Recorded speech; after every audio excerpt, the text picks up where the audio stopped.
What is so great about a flying car? Is it legal to scrape our social media postings to determine if we're a good tenant or not? And can an algorithm make a movie worth watching? We will answer all of those questions and a whole lot more coming up on Tech News Today. This is Twit. Bandwidth for Tech News Today is provided by CacheFly at CACHEFLY.com.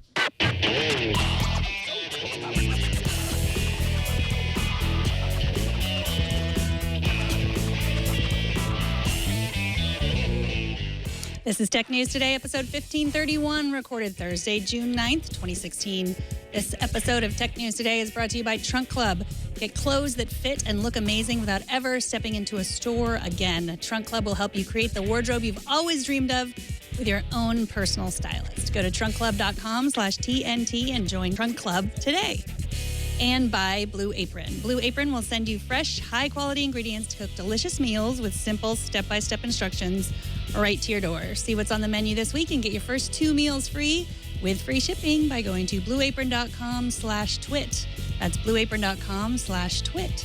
And by PillPack, a full-service online pharmacy that combines modern technology, convenient packaging, and personalized service to make your life easier. Visit pillpack.com/twit to save $20 on vitamins and OTCs when you transfer your prescriptions. Welcome to Tech News Today. This is a show where we tell you everything you need to know about technology today. I am Megan Morrone. Joining me today is Iain Thomson, reporter at The Register. Welcome, Iain. Hi there, Megan. Pleasure as always. It absolutely is. I think we have a lot of news that's right up your alley. Hopefully everyone has their tinfoil hat ready. You can spend some time shaping it into the correct form that you like, fitting it on over your ears. So we should get started. Excellent. So your Twitter account might have been hacked, or maybe not. A website called Leaked Source says approximately 32 million Twitter logins and passwords and possibly email addresses are floating around on the dark web.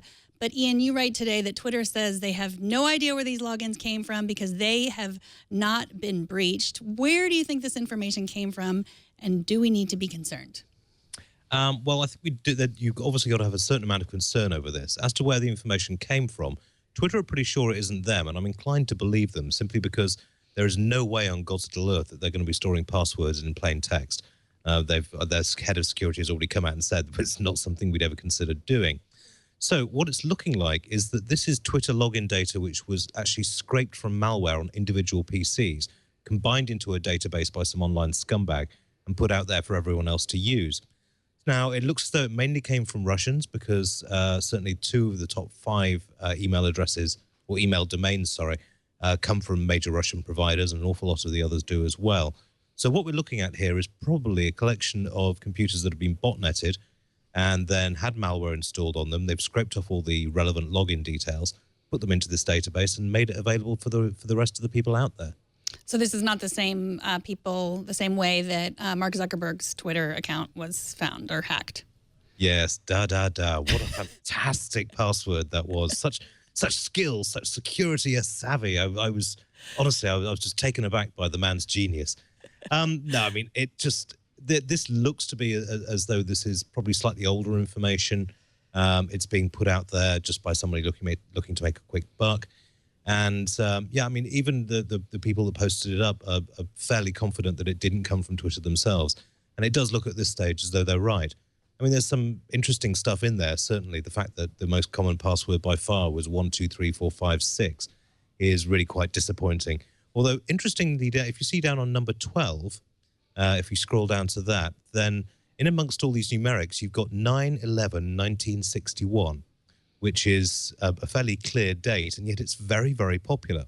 So we're not quite sure where that came from. The actual date itself, I've checked out both the American webs putting it, which would be September the 11th, 1961, and the rest of the world, which would be the 9th of November. Neither date seems to have an awful lot going for it. In the American one, then, we had one of your guys reach Mach 6 in an experimental aircraft. On the European dating schedule, it was linked to nuclear testing in Russia, but neither of those are really a good enough reason to make it your password. So it's possible this is something automatically generated by a bot, or there were just a lot of people whose parents got frisky around the start of that year and happened to have the same birthday.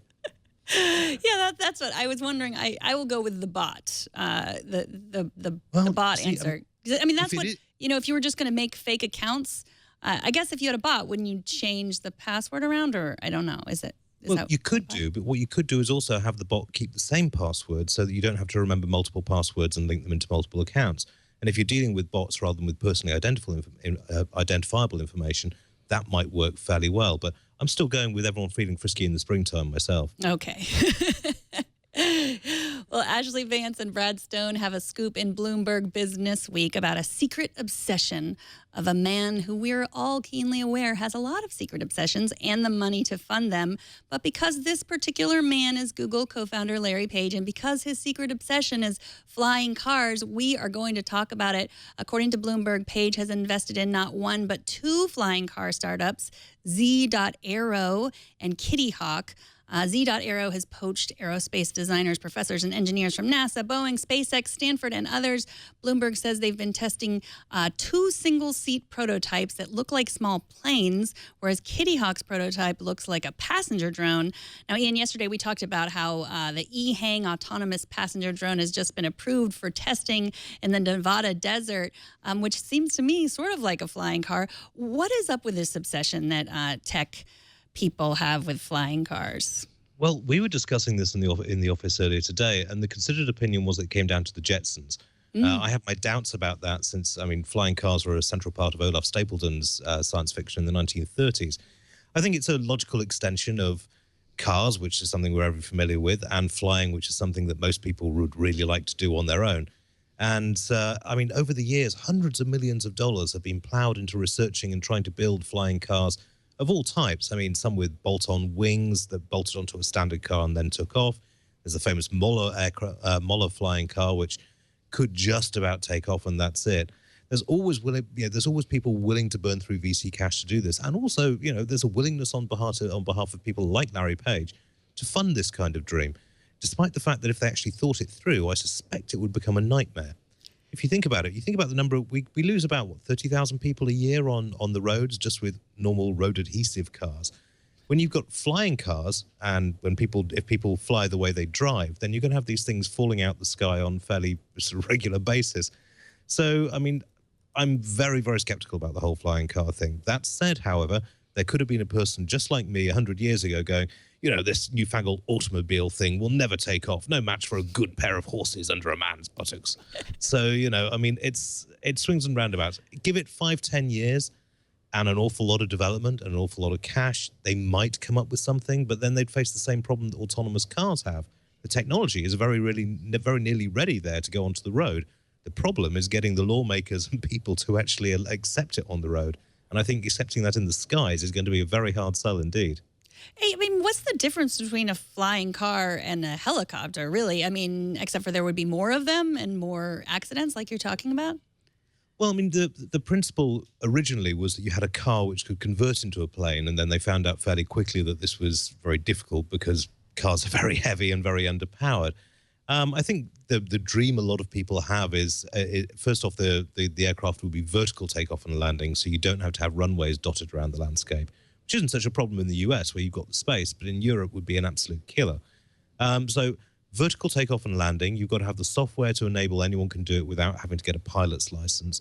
People like the idea of the convenience of taking off from their back garden and landing on the office at work every day. But thinking about the practicalities of traffic management in particular, then it's going to be, it's one of those things which technically it's doable, but in practice, it's just not quite there yet. We need something that you're going to need to have an entire infrastructure and legal system built around this that can handle it and the liabilities that are involved. Well, do you think we can make anything of the fact that there's two different ones that he's funding? He's given over $100 million in total, I think, to Z.Aero, and then Kitty Hawk, which I guess some people dug up that the head of Kitty Hawk is Sebastian Thrun, who is the kind of the godfather of the self-driving car project at Google. He's head of research for Google X. So, do you think that this is really a Google project that they're working very hard to pretend is not? Well, I suspect what happened is they pitched it to Google as a Google project, and Google senior management said, that's a bit of a step too far for us. We'll do the cars thing, but flying cars, that's a bit dicey, you see. So I think in the end, it was just a question of, I want to do this. $100 million, well, I can find that down the back of the sofa if I wore the wrong trousers the other day. And, it's well, not quite, but you know what I mean. And he's willing to put his own money behind it, which is, admirable in many ways. I hope he succeeds. But I think it isn't a Google project directly. Otherwise, they would have put direct funding in. I think what's happened is they've said, well, look, you can borrow some of our engineers once in a while. You can hire your own staff, but spend your own money on it, not ours. The piece in Bloomberg is really fascinating. I recommend anyone read it because it really talks also about that Jetsons idea that you mentioned before, on this idea that Silicon Valley is somehow going to, the promise is that we will have flying cars, but instead what they've given us is Twitter, which is just okay. But I mean, I was thinking today, there was probably very few people spend as much time on Twitter a day as journalists that I do, in what is not necessarily the healthiest of my behaviors. But, it was just the outpouring on Twitter was, Trump versus Clinton, and, they were going back and forth. And it's pretty amazing to me when we talk about Twitter as just Twitter, those are the people that are running for president of the United States. That's a pretty big deal that they're fighting it out on Twitter. And the fact that we can all just watch that. A lot of people were pointing to it. It's just they're acting like children. It's disappointing. But in some ways, it is amazing that we have this technology that can create this sort of participation. Oh, indeed. It's both amazing and slightly worrying as well. You see, 20 years ago, Donald Trump wouldn't have been able to get into the situation he was because he wouldn't have been able to speak directly to the voters unless he had access given to him by the media and by the establishment. Now he has his own social media access. He can go out and say whatever the hell he likes. There was a marvelous report, I think it was in WAPO today, about his aides getting very worried that he was just going to jump the gun and announce his vice presidential nomination over Twitter without any reference back to the campaign team. So, it's both a blessing and a curse in that we get much more direct contact with people through it. At the same time, it's a curse in that it's kind of engendered a sort of... I do think that the level of public discourse, both amongst politicians but also amongst general people, has really sort of gone downhill, if you like, with the ease and the multiplicity of social media outlets out there. It's difficult to imagine people insulting each other directly face to face or in writing in the way that they do online. There seems to be something about the semi-anonymity of being online, plus the speed with which you get your message out there, which encourages discourtesy. And I have to say, I find that slightly worrying. Mm-hmm. And no wonder we just think, if only we had our flying cars, everything would be wonderful. I just don't get this obsession with flying cars. Okay, flying's great. Well, okay, flying's usually great if you're not going with, I won't say the airline's name, but I think we all know who we're talking about, begins with U. Flying is great. Flying has always been sort of a passion with mankind for hundreds, if not thousands, of years. Leonardo da Vinci designed his own helicopter, for goodness' sake, and it's something which gets the mind, and we're so close to being able to do it. We've had jetpacks since the 1950s. They haven't been very good, and they can't last very long, but they do exist. Flying cars, we've had the ability to convert a car into a flying vehicle for about 50 years, but again, very short range, very difficult to handle, and you did need an airstrip. Now the idea is to go for vertical takeoff and landing and then flying. If it works, it could be very interesting, but as I say, you've got all kinds of problems about flight management, about liability, about what happens if somebody suddenly drops out of the air on top of your head. In case that happens, you die. But what happens when the people try and sue the person who dropped on your head? Then, the flying cars it's one of those things. And in a way, I really support Larry for putting his money behind it, because, as you say, he's trying to build something concrete. This isn't just, it's one of the... There was a great speech last year where somebody was decrying the finest minds of the computer science of his generation aren't trying to work out new fundamental problems. They're trying to work out better ways to sell advertising to people. And that's not at the end of the day, very productive towards future human development.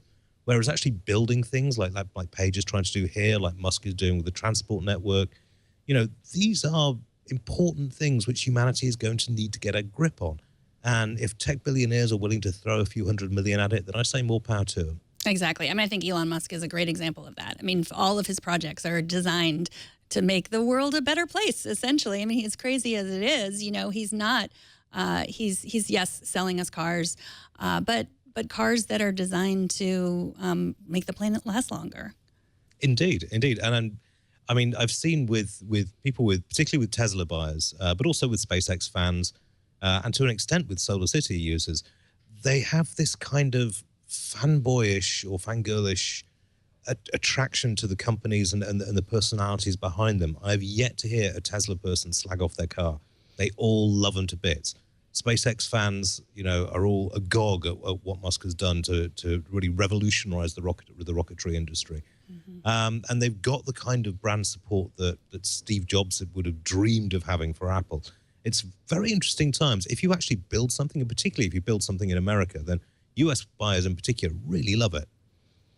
Exactly. Well, I wish our next story was more about that, but instead it's more about the darker side of the web, unfortunately. Caitlin Dewey over at the Washington Post says there's a new startup that is all kinds of creepy. Score Assured is a British startup that says it's unlocking big data in order to bring you insightful referencing. The first product is called Tenant Assured, and landlords can use it to send it to prospective tenants. The person has to grant access to all of his or her social media profiles, and then the software gives the person a rating on everything from their personality to their financial stress level, just based on what they post on Twitter and Facebook and Instagram. So this is very disturbing, and I picked it out just for you, Iain. The Thornhill, who's I forgot what his first name is, but he's the guy behind Score Assured. He says, if you're living a normal life, then frankly, you have nothing to worry about. On behalf of my country, I would like to apologize for this complete and utter wanker. It's just unbelievable. First thing, this makes me very suspicious, because if you go to their website, they're using Pig Latin filler text on some of the web pages, which shows this whole thing looks to be very half-assed at the best. But the very concept of it, I'm sure he would be amazed to learn that was one of the East German secret police, the Stasi's favorite phrases was, if you've done nothing wrong, then you have nothing to fear. And the fact is, everybody wants their privacy, and this app is incredibly nasty. I mean, yes, there you see Pig Latin on all the little, retention assured, and then yeah, you see now that's standard filler for a production department. So they're not done. Yeah, exactly. They're not even close to being done, which makes me think this could well be a publicity stunt, in the same way that the app that was going to auction off renting spaces in San Francisco was a couple of weeks ago. Now, they're saying, it's entirely voluntary. Nobody has to do this. But if you actually want to find somewhere to live and the landlord is insisting on it, then you do have to use it. It's as simple as that. It's also, I would point out, illegal, because under certainly the Facebook terms and conditions, sharing your login details with somebody else, it breaks the terms and conditions. So I would love to know how they're planning to get around this one. But yes, before I descend into Spittle-Flecked ranting, I do think this is an extremely scummy group of people who've got a very scummy idea, and I hope it dies on its arse. Well, that is interesting. If it is just, it looks like it hasn't gotten very far, and hopefully won't get very far. I don't know if you're supposed to share your login, like your password, but it just gives you access to scrape it. Like, I guess you become a friend? Yes, possibly, I guess. I mean, it gives scraping rights. But then you've then got to trust their algorithm to define what your personality is based on that. I'm sure there's machine learning deep intelligence mentioned in there somewhere. You have no course of redress. You usually, my understanding is, you can't even see the profile it builds up with you, up on you, so you can't even query it. And Lord alone knows how they've actually got the software to develop these profiles in the first place. I'm sure it's they could sell this to the VC community, because they've got some of them have got more money than sense. But I mean, when it comes to actually deploying this, I get the feeling that there's going to be an immediate backlash against it. And I can't imagine the social media company is going to be too happy about it either, because handing over all their data to be scraped in this way by a third-party company is not in their business plan. No, I mean, they don't want people to looking at this, it's, if I needed an apartment in San Francisco or anywhere, and I needed to turn over this information, I would probably stop using all these services. Oh, indeed. I'd rather live in a box, to be quite frank. which is what some people here are doing. But, and yeah, I mean, the very idea, do you remember we had cases about 3 or 4 years ago where people going for job interviews were being asked to log into their Facebook accounts so that the interviewer could scan through it and get an idea of who they were. Now, that got slapped down legally fairly quickly, and now it's the law that you don't have to do that. But I'm willing to bet employers are still asking for it.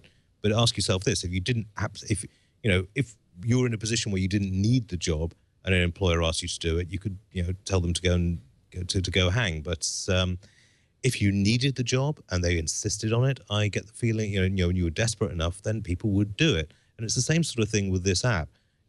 Housing in many markets is very, very tight.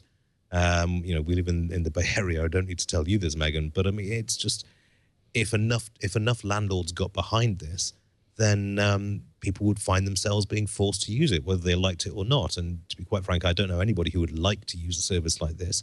You wouldn't use it by choice. You'd use it because you had to. Mm-hmm. Yeah, I mean, even if they still have the lorem ipsum text on there, this is something that we should think about because it is possible in the future. I think more people are using this information in this looks pretty rudimentary. It listed the times there was a list on there of the crimes and the time she mentioned different crimes. And I'm pretty sure more sophisticated algorithms could know when someone was a Washington Post journalist and they had a good reason to be talking about crimes. One would hope. Yeah, you'd hope. But I mean, this is the problem with machine intelligence as it stands at the moment. Unless you're very, very careful, you get false positives up there. Mm-hmm. And that can have sort of very serious results. We've already had cases of, there was one British tourist who got ejected from the country on landing because just before leaving Heathrow, they'd be like, "Yeah, we're going to come over to the US and tear things up," as a euphemism for going out and getting absolutely wankered in pubs around New York. When they arrived, they were told they'd made a threat against the US and were put in a plane straight away back to the UK, having had their holiday ruined. Mm-hmm. This kind of stuff is being analysed. It's being analysed in a very half-assed manner, and you're getting an awful lot of false positives, which are causing a lot of problems. Now, I do not have confidence, based on what I've seen of this company, that they know what they're doing well enough not to besmirch good people's reputations when they're good, or pick up bad behavior when people are bad. Mm-hmm.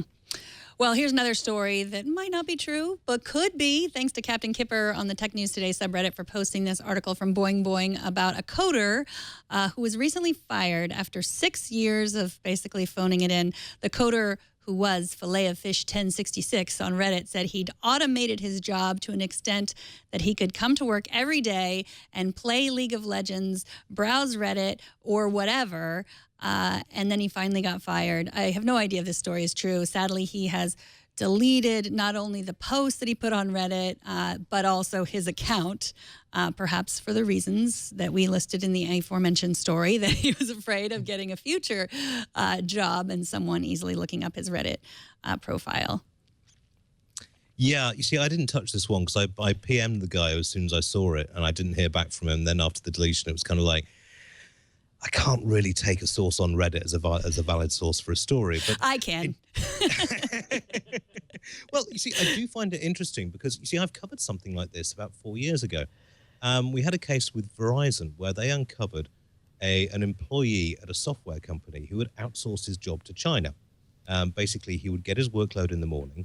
He would then immediately forward it through to two Chinese sort of sub-workers who he was paying a third of his salary to. They would do the job, fire the code back to him at the end of the day, and it was phenomenally successful. He spent all his days, when the investigators started looking into him, he spent all his days doing some light shopping, some major Redditing, and commenting on social forums, and it was very successful. He was named Employee of the Month several times for his coding skills. So it is possible. I think what this case does highlight, though, is a danger that I think far too many IT people are getting into, which is not keeping your skills sharp. It's very easy to get very, very good at something like, say, Flash, spend all your time developing Flash, and then not start working on and not develop your skills in other areas. So there's an awful lot of people who are finding their skills getting more dated. They're finding it tougher to get gigs. In this particular case, it read a little bit too glibly, but I have to say it does highlight a serious problem with the industry, which is that people aren't keeping their skills sharp enough. Mm-hmm. Exactly. And also just that, the better we are often at our jobs, the faster we get them done. So we can either play League of Legends or ask for more work to do. So, a lot of people are faced with that choice. ask for more work. Are you sure you're a journalist, Megan? Come on, we're a lazy bunch at the best of times. No, I'm teasing, of course. But I mean, yeah, I mean, it's also, I mean, it raises an interesting sort of correlation with the way that we are automating so many parts of our jobs now that there, quite frankly, aren't enough jobs to go around, and that situation is going to get radically worse over the next couple of decades. Now, if this guy can automate himself out of a job within sort of a year or so, when AI systems start coming in and when we get sort of self-programming networks and the rest of it, we're going to have an awful lot of people with very little to do on their hands and who are out of a job. And those kind of situations generally don't bode well in democracies, or indeed in many other societies, because when you've got a large pool of people with nothing to do, they generally find things to do, and that includes hell raising. Yeah, we're all just a step away from our jobs being automated. Yeah, unfortunately. I mean, there's been some interesting research as to what's going to carry on and you know, what's going to be easy to automate out and what's going to be very difficult. Journalists are at sort of the more difficult end of the spectrum, but surprisingly, things like accountants and lawyers, they're right down at the automation stage. Because when it comes to checking through legal briefs, for typos or misspelling or misstatings of the law, computers are actually really good at that because it's repetitive work at spotting errors.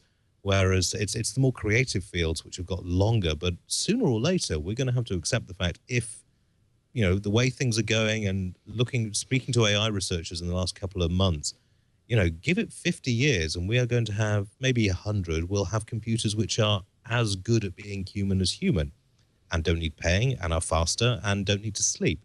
So we need to work out as a society where we're going on this one, because I think the current economic system that we've got at the moment is reaching the end of its technological lifespan. Absolutely.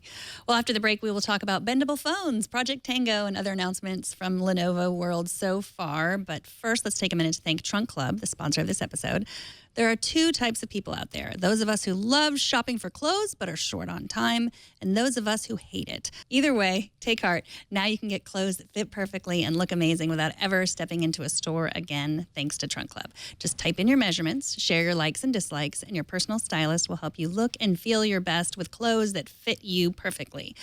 Sure, your stylist is a professional trained in all the brands Trunk Club offers, but there's so much more to Trunk Club than that. They will pick your clothes from over 80 top brands and ship them right to your door. Keep what you like, send what you don't, send it back.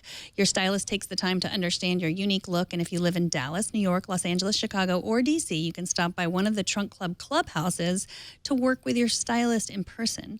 Trunk Club is not a subscription service. Shipping is always free, and you have 10 days to try on the clothes. Make a statement at your next big event on your calendar with a look that's handpicked just for you and your style. Get started at Trunk Club today. Premium clothes, expert advice, no work, thanks to your very own personal stylist at Trunk Club. And Trunk Club is backed by Nordstrom, which means they have the highest standards in quality and customer service. Get started today at trunkclub.com/TNT. That's trunkclub.com/TNT, and we thank Trunk Club for their support. Now, we heard that a Project Tango phone would be announced this week, and Lenovo has delivered the announcement anyway. Not the phone just yet. Project Tango is Google's augmented reality technology, and Google says the Fab 2 Pro will be the first to have it, and it will come out this summer. Now, this AR will be used for gaming and utilities, and it will allow users of the Fab 2 Pro to see objects and information overlaid onto the real world. So you can measure objects or visualize furniture and space in your home. The Verge says you'll actually be able to buy the Fab 2 at Lowe's home improvement stores. The giant Fab 2 has a 6.4-inch display, Quad HD, and is powered by Qualcomm's Snapdragon 652 processor. What are your initial thoughts looking at this device, Iain? Well, I have to say, initial thoughts are both good and bad. Okay. Firstly, they produced a credible phone with credible technology behind it, which is really good, because Tango's been waiting in the wings, for so long now that we were starting to get slightly concerned that it was a bit of a sort of pipe dream. It does seem that like they've got the technology there from the software perspective in the demos they've done, but, and this is an enormous but, they're going to need to have they're going to have to find the killer app for this phone, because at the moment, there's really not a lot of excuses out there to buy it. Now, virtual reality developers will love it because it'll make their life so much easier as a tool for developing apps for virtual and augmented reality. However, what you need is the software to actually persuade people to spend the money to buy it. Now, people like phones for a variety of different reasons: the fashion, the accessibility, the portability, whatever. Project Tango alone is not, to my opinion at least, a selling point for a particular phone. It's the software that you're going to run on it. And there's a job of work to be done to get something up there which everyone says I must have. Looking at the video that you're playing now, I watched that and was utterly befuddled by it, because you were just like, okay, they've got torches, they're running around. I kind of get the AR angle, but they're going about it in a very roundabout way. There's nothing there that would say, I must have this phone, in the same way that, we've seen with other devices. So initially, good step, but it's going to now basically be down to the software and the implementation. Yeah, the I must have this phone is so important now. I think more important than ever. You have to have that. I mean, people are not just like, oh, like that has one neat feature that I didn't have before. They really, I mean, they have to do something. Yeah. Yeah, I mean, well, you remember when the iPhone came out, and I'm not an Apple fan, as you know, but I have to say, when I saw the iPhone UI, I was kind of like, and it was the same with the iPod to an extent. It was like, that's how it should be done.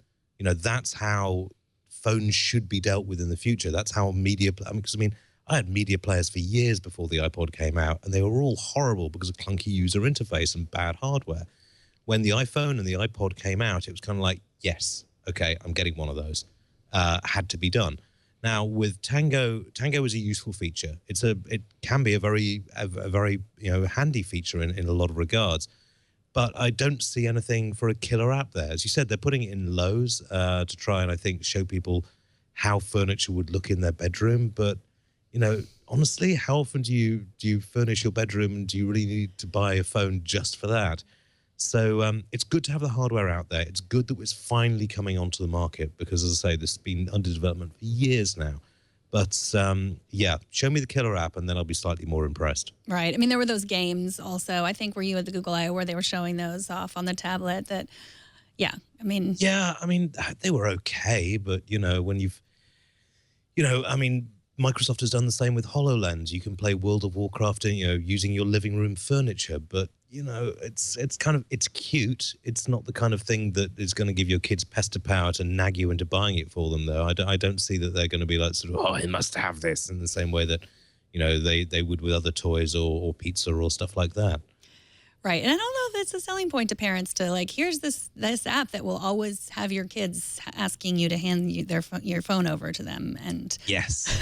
I mean, it's just like, you're not really winning me over on this one. It's just, I mean, I can understand why Google do it, why Google have done this. Tango is great in principle. And as we move towards an AR future, then it is going to be an increasing part of our lives. I mean, I think augmented reality is going to be much, much bigger than virtual reality, simply because you do have freedom of movement, you do have the ability to do other things, and it actually serves a useful purpose.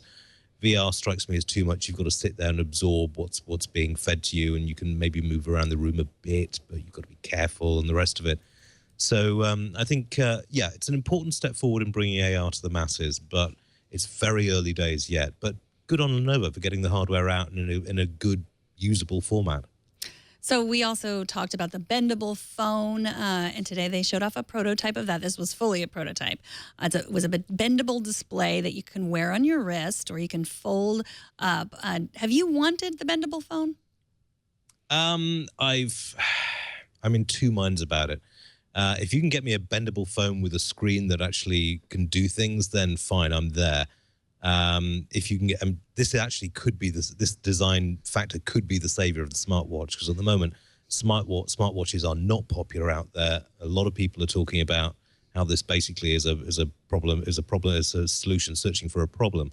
On this one, however, I mean, I do like the design. I'm slightly skeptical because one of our guys was actually in the audience, and he said that basically we saw it for about 30 seconds and then it was off and put to one side, and we didn't really, nobody actually got a sort of a good look and feel of it, or to get some of the key questions answered, like battery life, for example, and where on earth you fit the batteries in, because bendable batteries are very, very tricky.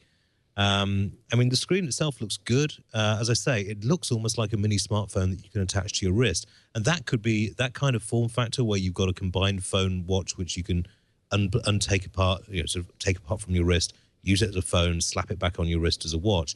I think that's got huge potential. But as I say, the devil is in the details on this one, and we have very, very few details. Mm-hmm. Well, Lenovo also announced the Moto Z and the Z Force, which come with Moto Mods. Those are accessories that attach to the back of the phone with magnets, so you can customize it. So kind of a little bit like the Project Ara that Google has been promising for us for a while. Not as advanced, but then just things that you can add to the back. Is this something that interests you? Yeah, I mean, you're right. It's not Project Arrow, which is actually taking the components of the phone, like the camera and the batteries, and being able to hot swap those out. This is, in fact, a very logical step forward, and it's kind of similar to something a company called Handspring did with the original Palm Pilots, where you could get little sleeves with like a phone attachment or a GPS attachment, which you could slide your PDA into. This is very much the same sort of thing. So you've got something which I have to say I did lust after when I heard of it, a 22-hour battery pack, which I really want because smartphone battery life is terrible.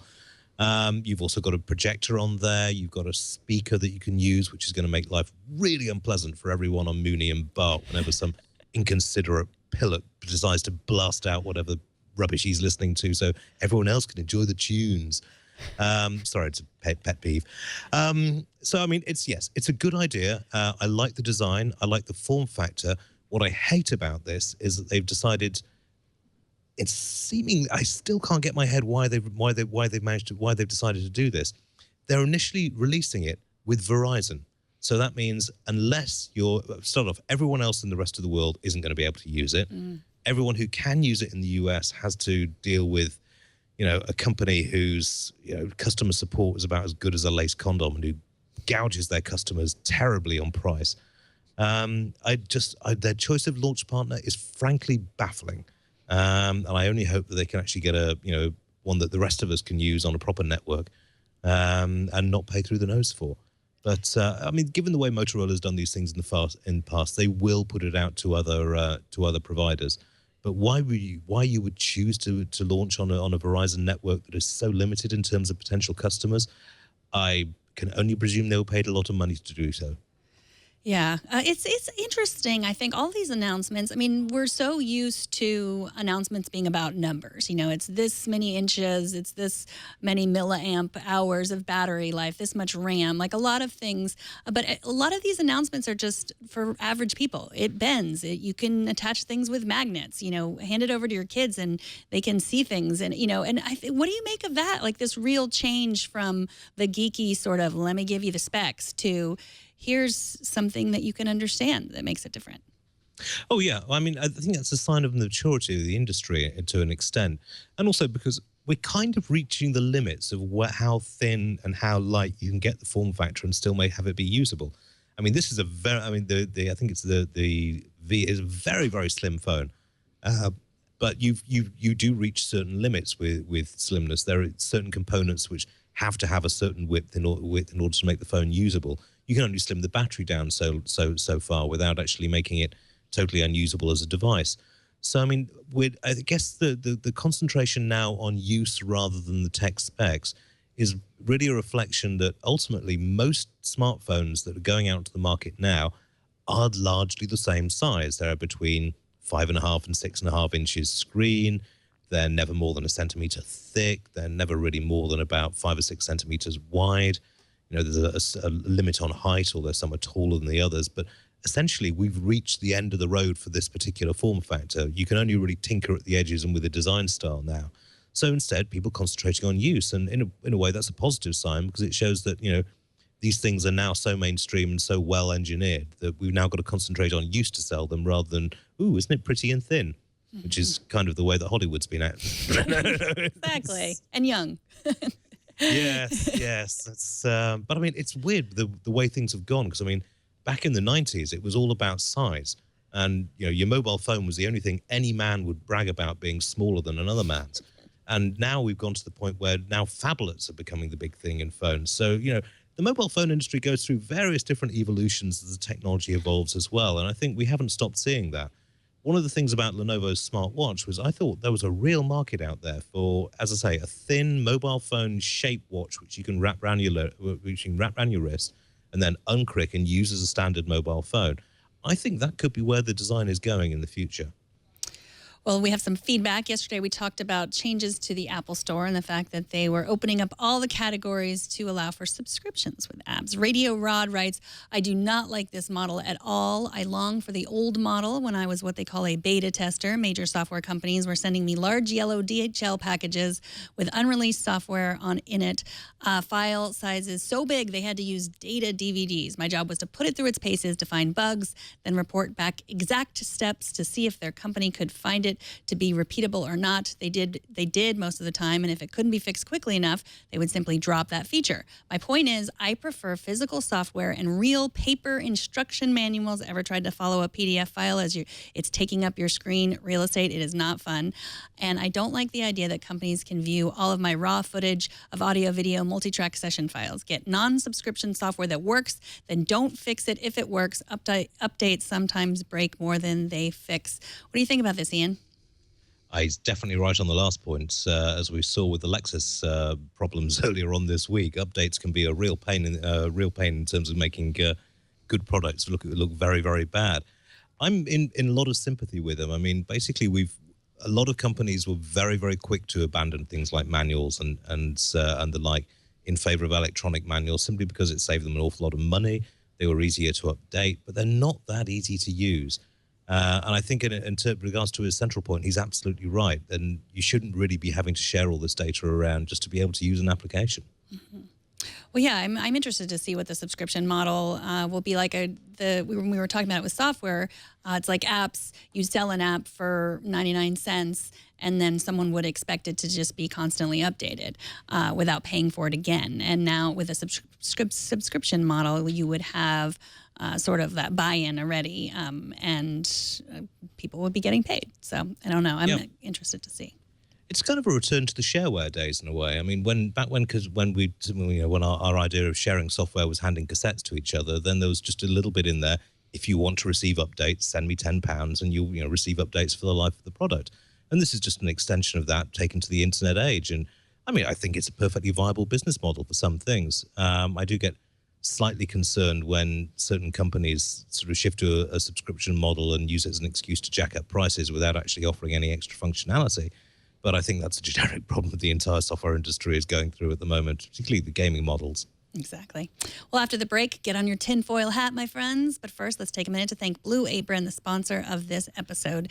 Blue Apron's mission is to make incredible home cooking accessible to everyone while supporting a more sustainable food system, setting the highest standards for ingredients and building a community of home chefs.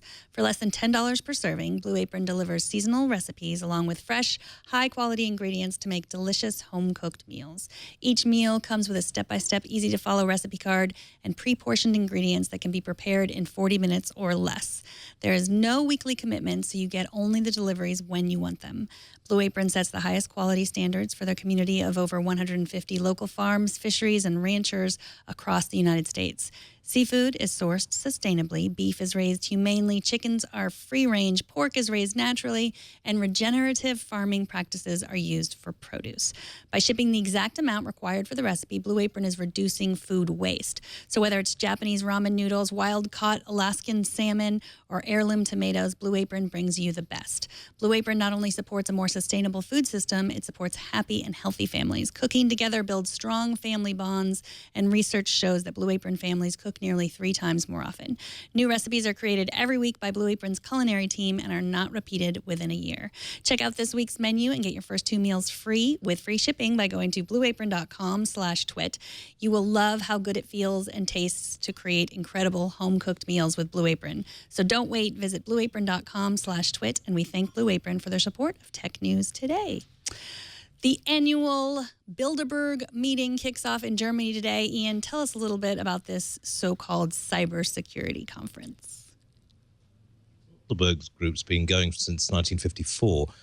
It was set up by business and political leaders as an informal talking shop where they could go over, where press weren't allowed, and where you could have a 3-day conference and really sort of talk about the issues of the day with relative honesty. Because of its secrecy and because of the caliber of the people going, it became a bête noire of the conspiracy theory side of things. And some of the more excitable areas of the internet, including David Icke, has alleged that many of the people there are in fact shape-shifting lizards, which feast on human blood. Yes, he's obviously several flying buttresses short of a cathedral. Still, it is a very important meeting, simply the caliber of people who are there. And this year, they're talking an awful lot about AI and cybersecurity.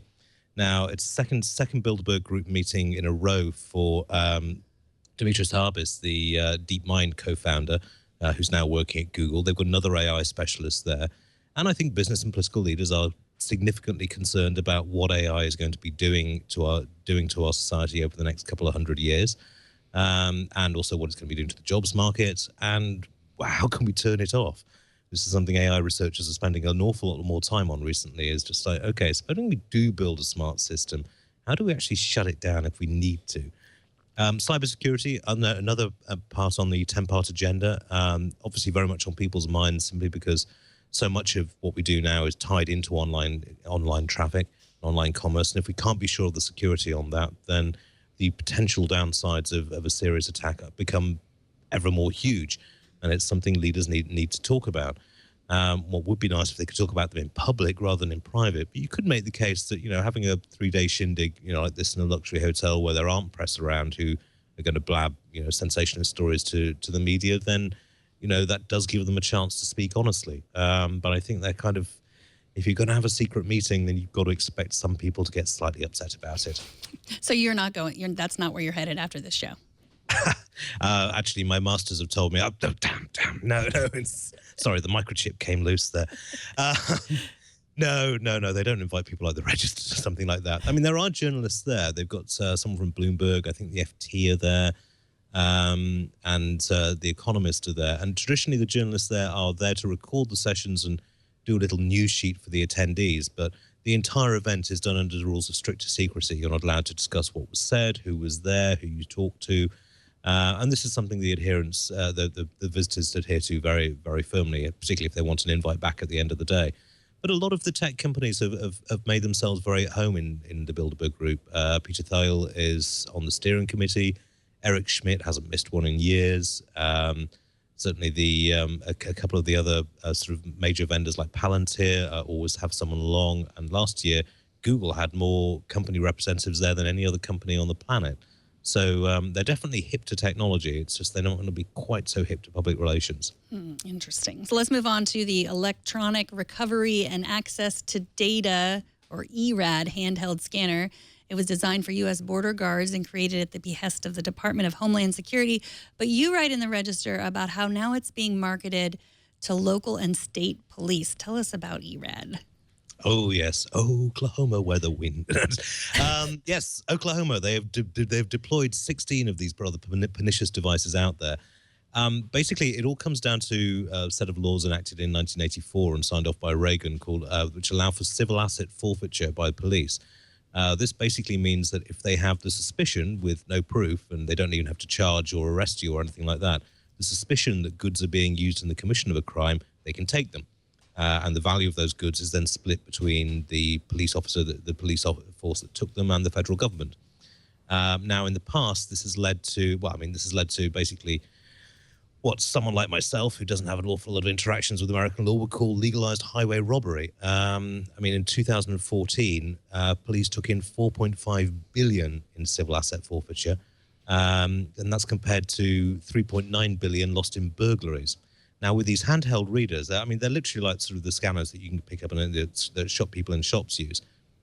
They can wander up, they can take any magnetic stripe card and read financial information off it using this reader. And if you've got a prepaid credit card, which is typically used by those people without, the 10% of Americans who don't have a bank account for transporting money, then they can automatically just take that money off and ping it direct to their bank account, to a law enforcement bank account. And then it's up to the person who's lost the money to go through a very expensive legal process to try and get it back. And the legal process is made even trickier by the fact that the people that make the decision are generally the police forces that hold the money, and they're not overly inclined to give all that lovely funding back. So basically, this is civil asset forfeiture gone digital. And the police have this lovely quote. I know people will think it's about the money. And it's like, yeah, well, possibly because you bought 16 readers for $5,000 and 7.7% of any cash raised. So it's in the company's interest to make sure you raise as much cash as possible, because that means the cash floods back to them. It's I have to say, it's a facet of American law I wasn't aware of until I came out here, and I do find horrifying. It's the kind of thing you'd find in some third world banana republic, not in the supposed home of democracy and freedom. I don't know. We'll see on this. There's a law going through the Oklahoma state legislature to ban civil asset forfeiture. 9 other states already have the laws. 11 more have got them on the books. I believe there's something going through on this of California at the moment. But making this easier by being able to skim people's credit cards, it does raise that awful possibility when you're pulled over. The police will say, "Can I see your license, registration, and wallet, please, officer?" He says in his terrible American accent. That's it just seems to be an invitation for corruption. And I can understand the police's argument that, oh, it helps us against identity theft, but 4.5 billion, that's an awful lot of funds, and I can't believe they all came from legitimate criminals. Well, Iain, thank you so much for covering all. I love reading your columns. You always find the most interesting stories and always cover them so colorfully. So thank you. All of Iain's articles are at theregister.com. After the break, are you tired of hearing about how AI can do the most amazing things? I am not tired of hearing about it, because one neural network just spat out a short film. We will take a look at it, but first, let's take a minute to thank PillPack, the sponsor of this episode. PillPack is a full-service online pharmacy that will make you wonder why you ever settled for a traditional pharmacy. With PillPack, you'll never have to wait around for your prescriptions, sort your own pills, or chase down your doctor refills again. Their pharmacists take care of everything for you. PillPack uses advanced technology to sort all of your medications and vitamins by the date and time of each dose. You can also order inhalers, creams, and diabetes supplies, which come in refrigerated, easy-to-open packages. Shipping is always free. Their pharmacists are available 24/7, so you can speak with them from the privacy of your own home, or if you're on the go. PillPack has truly designed their pharmacy to make your life easier and have very quickly disrupted the pharmacy industry. What's great is that PillPack is compatible with most major insurance plans, including most forms of Medicare Part D, and their service is free. That means you only pay the copays set by your insurance provider. Here's what you can do. You can go to pillpack.com/twit to sign up now. It only takes about 5 minutes to get started. And when you use our link and transfer your prescriptions to PillPack, you'll get a credit for $20 worth of vitamins and OTCs. That's pillpack.com/TWIT. Today, Ars Technica hosted the online debut of a short film called Sonspring. It stars Thomas Middleditch, who fans of the HBO sitcom Silicon Valley will recognize. The movie is just about a little bit under 10 minutes, a little over 9 minutes. It's moving, it's funny, and the screenplay was written by Benjamin, an LSTM recurrent neural network. In other words, artificial intelligence. I think, can we watch a little bit of the movie? Can we watch? This explains how they made the movie. The director his name is Oscar Sharp. And he put together this. I'm not even sure what LSTM, recurrent neural networks, is, but I know they fed it some sci-fi scripts, and then they saw what happened. So there's a little bit of a description here, but I don't know. Did you get a chance to take a look at any of this today, Iain? I didn't, in fact, unfortunately, but I'm feeling terribly. But I mean, I do kind of. I get a little bit suspicious where they say AI directed and AI this and AI that. It didn't direct it. It just wrote the screenplay. And you could tell when you listen to it, because it's one of those things where it's like, just nonsense back and forth sometimes. But when it's acted so well and it's like they're wearing costumes, it almost seems believable. Well, and this is where the Turing test is going. Can you actually build a robot which can convince humans that it's human? I have to say, the idea of robot writing is, it's getting there slowly but surely. But it's as a journalist, I hope that it doesn't. But you can't fight progress. Young people are forced to sell blood. It's something I can do. You should see the boy and shut up. I was the one who was going to be 100 years old. I saw him again. The way you were sent to me. That was a big, honest idea. I am not a bright light. Well, I have to go to the skull. I don't know. I think that's probably enough to get the idea of it. You guys can watch it. It reminds me if someone would make a film of my emails and then the inbox for Google responses to my emails. Like if that's sort of what the script would be, because sometimes it's hilarious to read an email and see what Google suggests as my response. I don't know if you use inbox for Google. Yeah, I have. I'd have to say, reading through some of the scripts of that just now, it's just like, go home, AI, you're drunk. You know, it's just, I mean, it's an interesting concept, put it that way. I don't think Shakespeare's shaking his grave exactly, but you know, this kind of thing is coming along, and we are going to see this. I mean, I do wonder. There was Arthur C. Clarke had a lovely short story where the characters go and see one of the first robot playwrights, and you know, if you get a decent amount of AI into a system, I'm sure you could be done. But I think the one thing this movie really demonstrates very well is it's not there yet. No, it's not. But sometimes I think that about science fiction movies that are written by humans. Yeah. Oh, yes. No, absolutely. Don't get me started on that. You know, it's you know, Armageddon is so bad that NASA actually use it as a test for their for employees looking to go in, see how many scientific errors you can actually see in that film. And I believe the record is 168, but 169 if you include making the damn thing in the first place. But yeah, I mean, it's AI writing is all well and good, but you know, and there's a lot of bad science fiction out there. But this was unintelligible. I mean, they were lucky and they had good actors who played it up very nicely and got into the spirit of the whole thing. But yeah, I don't think the Pulitzer Committee is really on hold for a computer prize just as yet. Not yet. It's funny because I find it very curious how we laugh at AI when it doesn't make sense. And I sort of feel like that's, you know, we should probably stop laughing at some point. You know what yes, I'm saying? Indeed.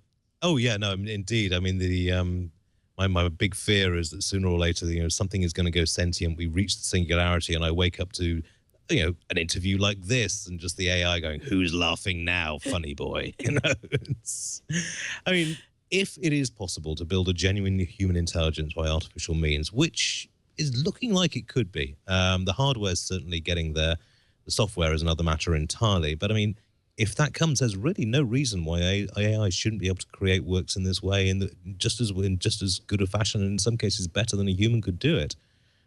Which again comes back to our point. Well, if we do that, then what's the point of being human? And that's a question we're going to have to solve. But as I think we're both in agreement on this one, that there's a ways to go. Yes.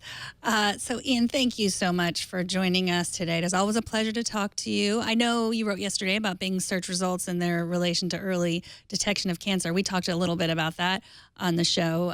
Do you want to comment on that at all? I went through the paper. It's interesting. I thought there's no way. I just read through it and then thought, please God, don't let them release this, because every single hypochondriac on the web is going to be signing up, going, "Tell me I've got cancer. Tell me." You know, it's a long-running joke. If you look up your health symptoms on the web, cancer, cancer, you know, it's the way it goes. I do think there is value in this, however, in terms of if they did have an astonishingly low false positive rate, and I would love to know how they got that and how that related to the algorithm's success. It is possible that, you know, this sort of system could be deployed in the future. However, there's a big caveat to this, which is it's only really going to be useful if the system can then go back to the individual and say, look, you might want to get this checked out. And in order to do that, they've got to basically de-anonymize search and make every search term that's available there available to the company that's doing the mining. And I think that's something that people are going to balk at very quickly. Well, you can read Iain's take on this and all of the stories that Iain writes at theregister.com. You can follow Iain on Twitter. He's at Iain Thomson. Thanks so much for coming on. Always a pleasure, Megan. Always a pleasure. We'll see you soon. See you soon. I will be out tomorrow. Jason and Father Robert will be here to tackle the tech news. TNT records live every Monday through Friday at 4 p.m. Pacific, 7 p.m. Eastern, 12 a.m. UTC. You can find it at twit.tv/live. You can be part of the show by emailing us at tnt@twit.tv. You can also find us on Twitter at Tech News Today TV. And if you want to tweet at me, I am at Megan Morrone. Thanks to our technical director, Anthony, and all the folks who help us produce this show every single day. Thank you to Greg Burnett for running the prompter. Otherwise, I would have no words. And thank you to you for talking tech with us and for listening. Otherwise, there would be no reason for me to having to be words. Yes, I have the words. I'll say them. And we will see you tomorrow. And if you got to the end of the show, then you got to see that. Take care.